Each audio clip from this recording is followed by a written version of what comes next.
For 15 years, I stood behind the chair in some of the busiest luxury salons in the US. I was taught that if a client's hair felt like straw, I shouldn't just fix it. I should monetize the damage, using what the industry calls the back bar miracle. The most expensive mistake you can make in today's US salon market isn't choosing the wrong stylist. It's not knowing the questions they hope you don't ask. By the end of this, I'm going to give you a single, legally backed request that instantly stops the upselling script and forces them to prove exactly what's touching your scalp. That script usually starts when you're already in the chair, paying $200 for color, and your stylist solemnly tells you your hair is compromised. They'll pitch a $50 instant bond repair. Let's take a quick safety quiz. When they apply that 10-minute miracle mask, are they actually restructuring dead keratin protein? Or are they just shrink-wrapping your hair in plastic? 3, 2, 1. It's the plastic wrap. These fast add-ons are packed with heavy silicones, like dimethicone or amodimethicone. They create an artificial slip that masks damage while actually blocking real moisture from entering the hair shaft. But if it's just a cosmetic coating, why is it pushed as a medical-grade repair? It comes down to pure profit margins at the back bar.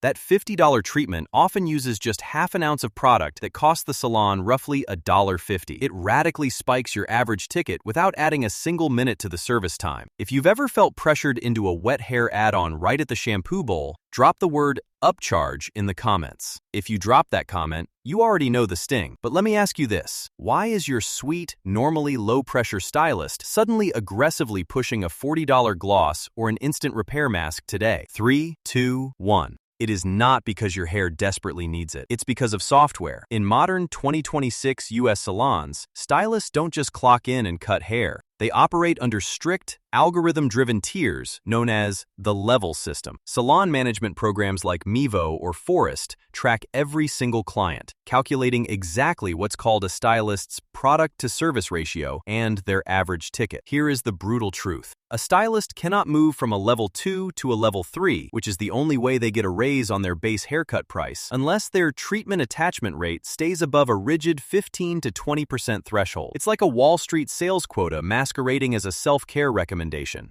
If there are any US commissioned stylists watching this, I want you to confirm these structural pressures in the comments right now. Tell them about the ranking spreadsheet in the break room. The pressure to hit those numbers is intense. So, when stylists fall short of their quota, they turn to the quickest, most deceptive chemical fix available, and the bottle will swear it is completely safe. Which brings us to the biggest chemical gaslight in the US salon industry, the formaldehyde-free lie. Let's do a quick safety check. How can a manufacturer legally label an instant smoothing treatment as formaldehyde-free in 2026 when it still makes your eyes water and your stylist cough? 3, 2, 1. The answer lies in a massive US regulatory safety gap. They don't put the actual gas in the bottle. Instead, they use chemical precursors like methylene glycol or glyoxylic acid. These liquids are perfectly legal to list on the back of the bottle. But the moment we hit your hair with a 450-degree flat iron, a chemical reaction happens, releasing that exact toxic gas to cross-link your hair proteins. It gives you a glass-like shine today, but guarantees severe structural brittleness 6 months from now. Have you ever had a smoothing treatment where the stylist suddenly had to point a fan directly at their face?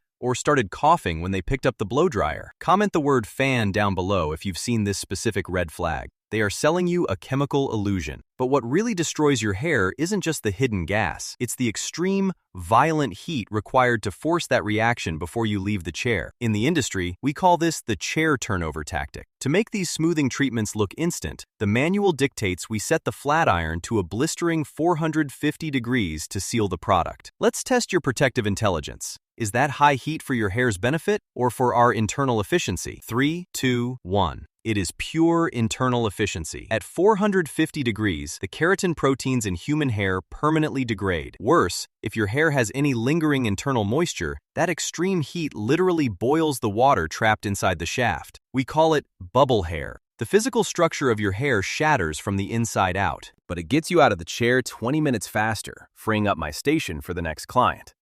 If you have ever smelled that sweet, burnt sugar scent while sitting in a salon chair, drop the words bubble hair in the comments below. And stylists watching, verify me on this in the comments.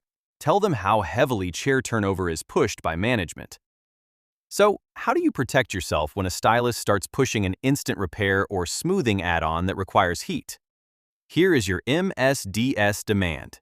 The exact phrase you need to say is, I'm interested, but since I have some sensitivities, could you show me the bottle and the SDS, the safety data sheet, for this specific treatment? I just want to check for methylene glycol or high silicone concentrations before we start. In the USA, OSHA strictly requires every salon to have a safety data sheet readily available for every chemical used. Requesting it completely breaks the sales script. You are no longer buying liquid gold. You are legally evaluating a chemical compound. If they comply, review the ingredients. If methylene glycol is listed, decline the heat-activated portion entirely. If they hesitate, politely say, "No worries, I'll wait while you find the binder." This signals that your hair safety is infinitely more important than their chair turnover speed. If they outright refuse, that is a direct OSHA violation and a massive red flag. Politely decline the treatment and reconsider that salon. You are moving from a potential victim to an informed consumer by demanding chemical transparency instead of blindly trusting beauty results. Before your next appointment, look up the SDS of your salon's signature treatment online. But our insider session isn't over. Wait until you hear how organic hair color in the US often uses the exact same caustic chemicals as the cheap stuff, just hidden behind a higher price tag.